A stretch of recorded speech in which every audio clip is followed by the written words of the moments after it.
నియోజకవర్గ అభివృద్ధి కోసం కాంగ్రెస్ ప్రభుత్వంతో కలిసి పనిచేస్తే తప్పేంటని ప్రశ్నించారు స్టేషన్ గన్పూర్ ఎమ్మెల్యే కడియం శ్రీహరి. గతంలో కేసీఆర్ ఇతర పార్టీల ఎమ్మెల్యేలను పార్టీలో చేర్చుకొని మంత్రుల్ని కూడా చేసిన వైనాన్ని గుర్తు చేశారు. మొత్తం రాజకీయాన్ని భ్రష్టు పట్టించింది. ఇవాళ నేనేమో ఈ నియోజకవర్గ అభివృద్ధి కొరకు కాంగ్రెస్ ప్రభుత్వంతో కలిసి పనిచేస్తున్నా. ఆనాడు కేసీఆర్ ఏం చేసిండు? 36 మంది ఎమ్మెల్యేలను పార్టీలో చేర్చుకున్నాడు. అన్ని రాజకీయ పార్టీల నుంచి ఎమ్మెల్యేలను చేర్చుకున్నాడు. వాళ్ళు రాజీనామా చేయకుండానే వాళ్ళ మంత్రులు చేసిండు. కాస్తంతైనా సిగ్గు ఉండాలి కదా. నువ్వు చేస్తే ఒక విధానం, నువ్వు చేస్తేనేమో అది సంసారం, వేరే వాళ్ళు చేస్తేనేమో వేరేదా? ఇట్లా ఉంటుందా? నువ్వు తప్పు చేసినావు కదా, నువ్వు చేసినదే, నువ్వు నేర్పిన విద్యనే కదా ఇది నీరజాక్ష. నువ్వు చేసిందే కదా అందరూ ఇలా పాటిస్తున్నారు. నీ వ్యవహారం నచ్చక, నీ నాయకత్వం నచ్చక, నీ అవినీతి నచ్చక, నీ అహంకారం నచ్చక ఇవాళ నీతో దూరంగా వెళ్ళి పనిచేసుకోవాల్సిన పరిస్థితి వచ్చింది.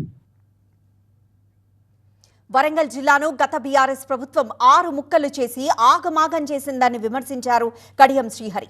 ఆ రకంగా చేయొద్దని తాను కోరినా తన మాటను పట్టించుకోలేదన్నారు. ఏదో కొంతమంది అంటున్నారట, ఇవాళ నేను ఎమ్మెల్యే అయిన తర్వాత, ఎమ్మెల్యే కాకముందు ఆనాడు బీఆర్ఎస్ ప్రభుత్వం ఉన్నప్పుడు అనేక విషయాలపైన నేను నాయకత్వానికి సరైన సూచనలు చేయడం జరిగింది. అనేక విషయాలపైన నాయకత్వంతో విభేదించడం జరిగింది. అయ్యా, మా ఉమ్మడి వరంగల్ జిల్లాకు కొన్ని పెద్ద రాజకీయ చరిత్ర ఉన్నది, మా జిల్లాను 6 ముక్కలు చేయకండి అని చెప్పి బతిలాడిన నేను. నా మాట పట్టించుకోవాలి. 6 ముక్కలు చేసి ఆగమాగం చేసింది మన వరంగల్ జిల్లా. ఇప్పుడు జనగామ, ఒక హన్మకొండ, ఒక వరంగల్, ఒక భూపాలపల్లి, ఒక ములుగు, ఒక మహబూబాద్, మన జిల్లా 6 ముక్కలు అయిపోయింది. ఇప్పుడు నేను ఏ జిల్లా అంటే బయటికి పోతే వరంగల్ అని చెప్పుకుంటాం, కానీ మనం ఉన్నది జనగామ జిల్లాలో.